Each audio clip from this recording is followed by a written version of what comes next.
Porque todo mundo fala muito de estresse, todo mundo fala muito de medo, todo mundo fala de ansiedade, mas não diferencia. A coisa mais importante, gente, é que a gente saiba que ansiedade, medo e estresse praticamente são a mesma coisa.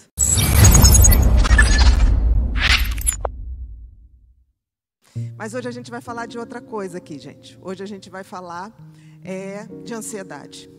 E é óbvio que todo mundo já ouviu falar muito de ansiedade, muito de medo. A gente vai fazer um micro resumo de algumas palavras-chave para que a gente possa falar uma mesma linguagem.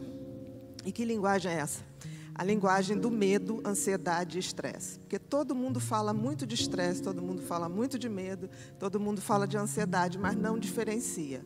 A coisa mais importante, gente, é que a gente saiba que ansiedade, medo e estresse praticamente são a mesma coisa. E a gente vai fazer essas pequenas diferenças. E tem a ver com o mecanismo do nosso cérebro que foi projetado há muito, muito tempo atrás e que já veio de fábrica, já veio no nosso DNA, para nos proteger, para fazer com que a gente sobrevivesse e para fazer com que a gente chegasse até aqui.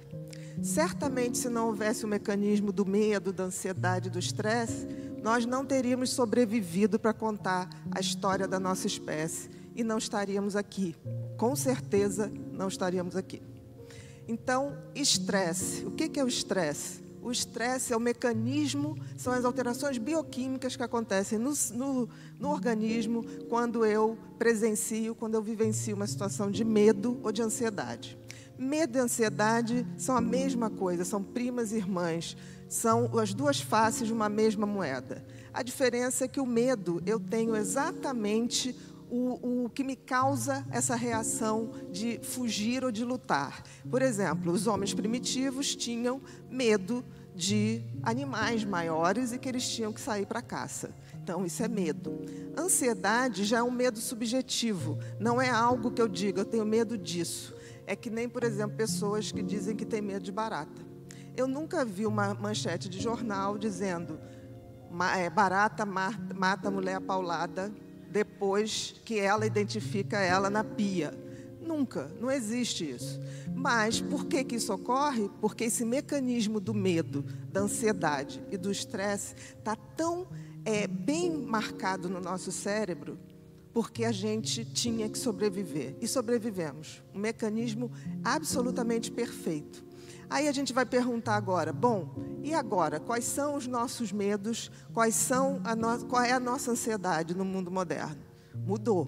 Provavelmente o homem primitivo jamais imaginou que a gente ia ter medo de atentado terrorista dentro de sala de aula, que a gente ia ter medo de sequestros, que a gente ia ter medo de autoestradas, que a gente morreria tanto pilotando ou dirigindo de forma inadequada carros.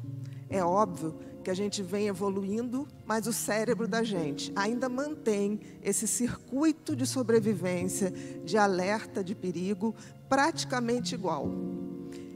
E o que mudou então? Porque vocês vão dizer assim, o homem primitivo, ele precisava caçar, ele precisava arrumar um lugar para se abrigar, ele precisava pegar um animal para pegar a sua pele, para se vestir, ele precisava de muitas coisas. Hoje, praticamente, nós não temos gasto energético em sobrevivermos em termos de comida, em termos de abrigo, em termos de alimentação.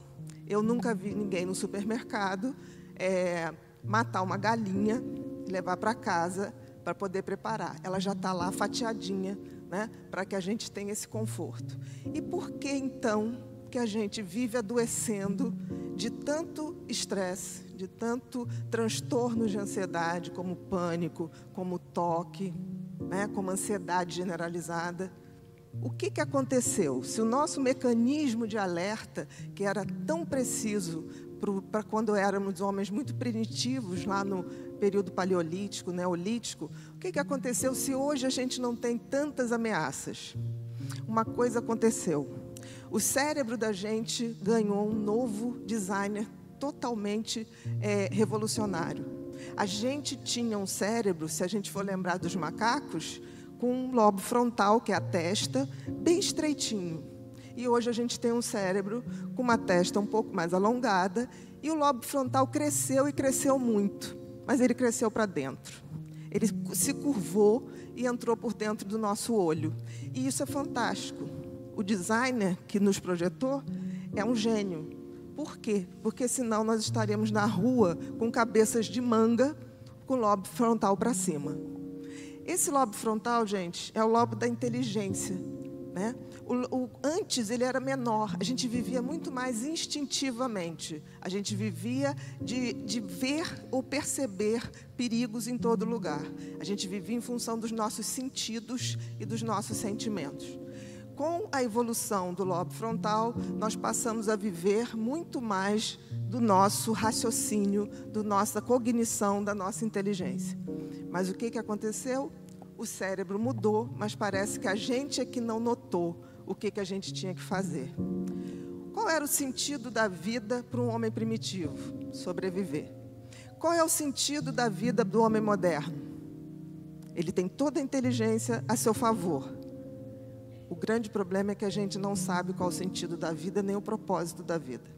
O sentido da vida, seja quem for, para qualquer um de nós, é usar nossos talentos, nosso dom, e fazer isso para sermos pessoas melhores para nós e para os outros também.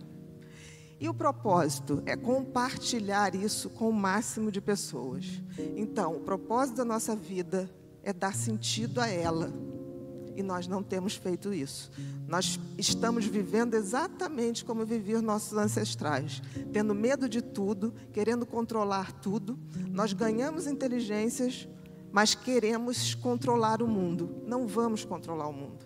Se a gente não quiser engordar as estatísticas das pessoas que no futuro vão adoecer de ansiedade, depressão, suicídio e vícios, compulsões em geral, a gente vai ter que rever a nossa evolução.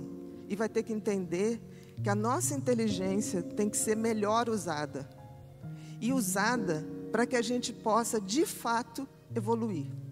De alguma maneira, a gente começou a entender que o ser feliz, ou estar feliz, ou o sentido da vida, era algo em manada, que foi vendido para a gente. Né? A gente tem muito medo hoje, subjetivo, de não ser bem-sucedido, de não tirar a nota que acham que a gente merece, de não ter condições de comprar as coisas que dão status.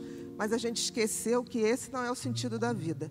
Até porque, gente, qual é o sentido da vida, racionalmente falando? A gente nasce carequinha, sem dente e sem saber nada. Aí a gente leva anos aprendendo, crescendo o cabelo, trocando os dentinhos. E aí um belo dia a gente começa a envelhecer e perder isso tudo, inclusive os cabelos vermelhos, né?